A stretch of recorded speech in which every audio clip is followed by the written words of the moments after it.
Le stéréotype de l'homme typique, de l'homme idéal en Amérique du Nord est bien sûr un homme hégémonique ou hypermasculin.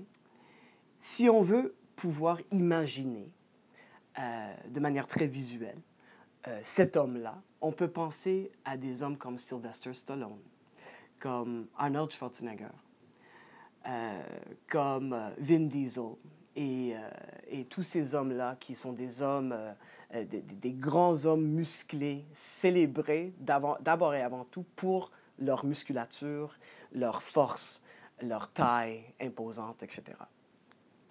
Mais on peut aussi regarder d'autres domaines de la société pour voir d'autres exemples de cet homme stéréotypé, idéal, hégémonique. On peut regarder nos hommes politiques, surtout un homme comme Vladimir Poutine, qui incarne vraiment une masculinité hégémonique sans aucune question. On peut penser à des leaders comme Ronald Reagan, qui était aussi un leader très hégémonique et qui a vraiment prôné à travers ses politiques sociales et économiques une société d'hommes durs, c'est-à-dire d'hommes qui sont indépendants, autonomes, autosuffisants, militarisés et axés sur le succès, le combat. Là où il y a pouvoir, il y a hégémonie. Là où il y a pouvoir, il y a masculinité hégémonique. La masculinité varie énormément dépendamment du contexte culturel. On voit par exemple des variations et des différences énormes au niveau des codes vestimentaires. Ce qu'on considère féminin ici est souvent pas considéré féminin ailleurs, et la même chose pour la masculinité. Il y a des sociétés, des cultures à travers le monde où, contrairement à notre société occidentale, ce sont les hommes qui se maquillent, ce sont les hommes qui font plus de travail au sein de la famille. Il y a énormément de pression sur les hommes, les garçons et les hommes, d'adhérer à ces normes dominantes de la masculinité. Ça, c'est sûr et certain. Quand on parle du corps en particulier, ces pressions-là sont nettement différentes et nettement plus intenses qu'elles étaient auparavant. Il y a plein de pressions maintenant sur les hommes, mais ces pressions-là n'étaient pas là il y a 50 ans. Un homme pouvait se permettre un look plus ou moins intéressant. Il pouvait se permettre aussi d'avoir un corps qui était plus ou moins en forme, plus ou moins musclé, plus ou moins bien entraîné.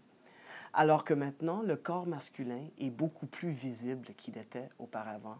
Maintenant, si on regarde ce qui fait la page couverture des revues pour hommes, la presse masculine, on voit que des torses nus, et souvent des torses nus sans poils, avec une musculature énorme et avec un visage avec beaucoup de carrure, très typiquement et stéréotypiquement masculin. Tout ça pour dire que, oui, il y a des pressions énormes qui œuvrent présentement par rapport au corps masculin et l'identité masculine, et ces pressions sont nouvelles d'un point de vue sociologique.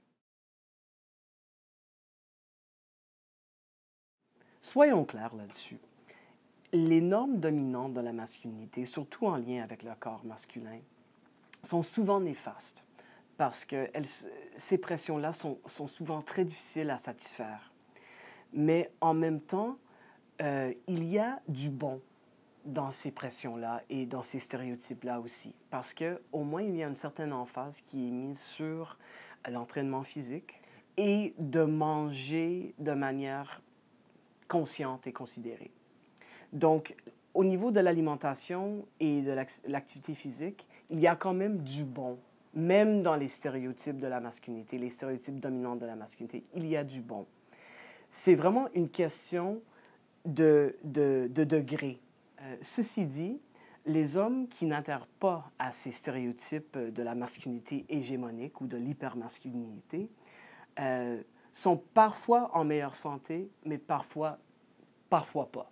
Il y a certainement un point où ce qui est bon dans les normes et les valeurs autour de l'activité physique en lien avec la masculinité, il y a un point où ces normes et ces valeurs-là deviennent néfastes.